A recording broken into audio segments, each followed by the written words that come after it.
मराठवाडा नेता युट्यूब मध्ये आपलं स्वागत आहे. मित्रहो, भाजपचे प्रदेश अध्यक्ष रवींद्र चव्हाण लातूर येथे आले असताना पत्रकारांशी बोलताना त्यांनी भाजपची स्थिती कशी भक्कम आहे, लातूरला मी आढावा घेतला, आमदाराची तसेच मतदारांची संवाद साधला, त्यामुळं लातूर धाराशिव बीडची जागा अर्थात बसवराज पाटील प्रचंड मताधिक्यानं विजयी होणार अशी खात्री दिली आणि सर्वच्या सर्व जागेवर महायुतीचाच विजय होणार असंही ते म्हणाले. महाविकास आघाडीचं वागणं बोलणं म्हणजे आपले उमेदवार विड्रॉल करतात आणि ते नाव ठेवतात दुसऱ्याला, म्हणजे रोग मशीला आणि इंजेक्शन पकालीला, असं एकंदरीत महाविकास आघाडीचं असून एकात एक नाही असं चित्र आहे.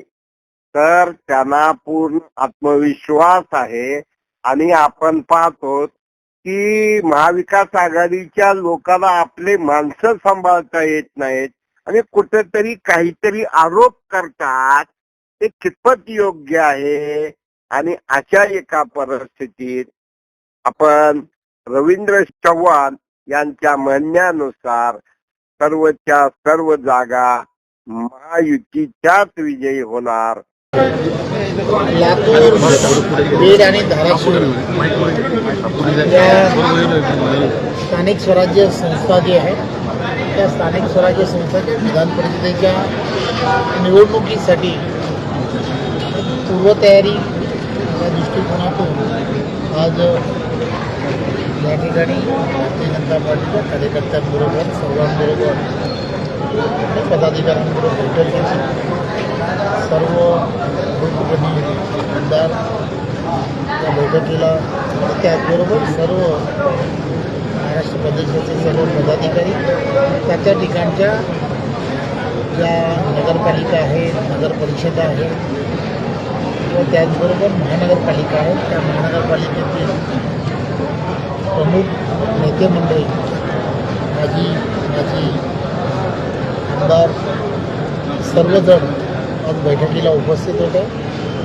3 जिल्ह्यामध्ये असणारे मतदार हे उतरलेले असल्यामुळे त्या ठिकाणच्या असणाऱ्या प्रमुख मंडळींनी अशा पद्धतीने जबाबदारीने सर्व मतदार जे आहेत ते 18 तारखेला मतदानाच्या दिवशी मतदान केंद्रापर्यंत घेऊन आणणं कशी जबाबदारी कोणाकोणाची असणार आहे या संदर्भात सर्व नेते मंडळींशी चर्चा झाली.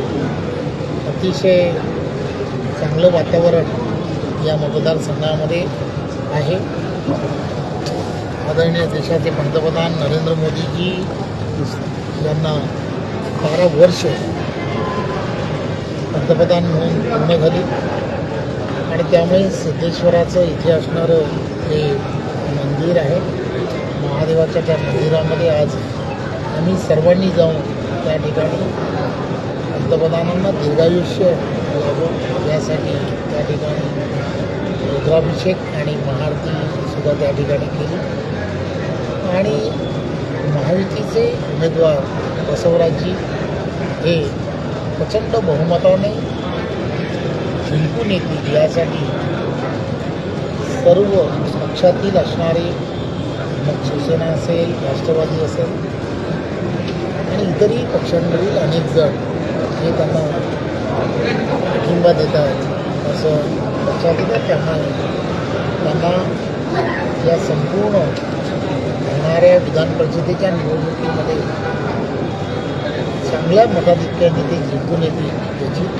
आजच्या बैठकीच्या नंतर आम्हाला पूर्ण शिवसेनेचे पदाधिकारी दिसले त्यामुळे महायुतीचे म्हणजे राष्ट्रवादी असेल किंवा शिवसेनेचे आज ही बैठक जी आहे ही बैठक भारतीय जनता पार्टीच्या सर्व कार्यकर्त्यांची, पदाधिकाऱ्यांची असणारी अशी बैठक होती आणि त्या ठिकाणी महायुतीचे असणारे जे पदाधिकारी आहेत, जिल्हाध्यक्ष, त्याचबरोबर आमदार जे आहेत ते आमदार आता येणाऱ्या आजच्या नंतर त्या ठिकाणचे असणाऱ्या महायुतीचे जेवढे त्या ठिकाणचे मतदार आहेत आणि आमदार आहेत त्यांच्याबरोबर संयुक्तिक बैठका या अगोदरही त्यांच्या सगळ्यांच्या झालेल्या आहेत, परंतु उमेदवार आणि हे सगळीजणं मिळून त्या बैठका घेऊन त्यांच्याशी सुद्धा चर्चा करून महायुतीला मतदान कसं होईल या संदर्भात अनेक ठिकाणी महायुतीमधला बेबनाव या निवडणुकीच्या निमित्तानं पुढे आलाय का? नांदेडमध्ये आमदार हेमंत पाटील शिवसेनेचे आहे, त्यांचं असं वक्तव्य आहे की ही सगळी कोळशाची खाण आहे, त्याच्या मला हात घालायचा नाही आहे.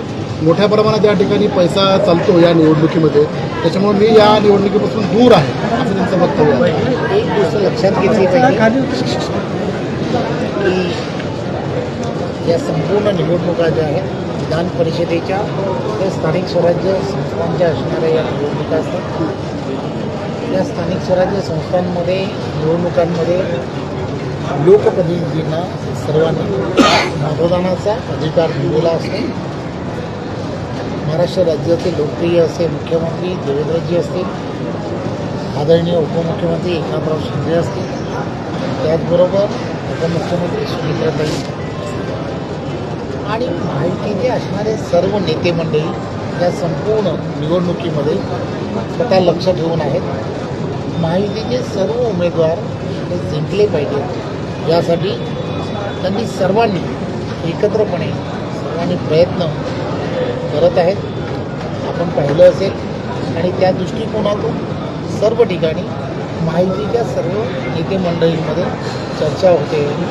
चांगलं वातावरण हे सर्व ठिकाणी आहे. 17च्या 17 ठिकाणचे उमेदवार जे आहेत ते महायुतीचे उमेदवार आहेत.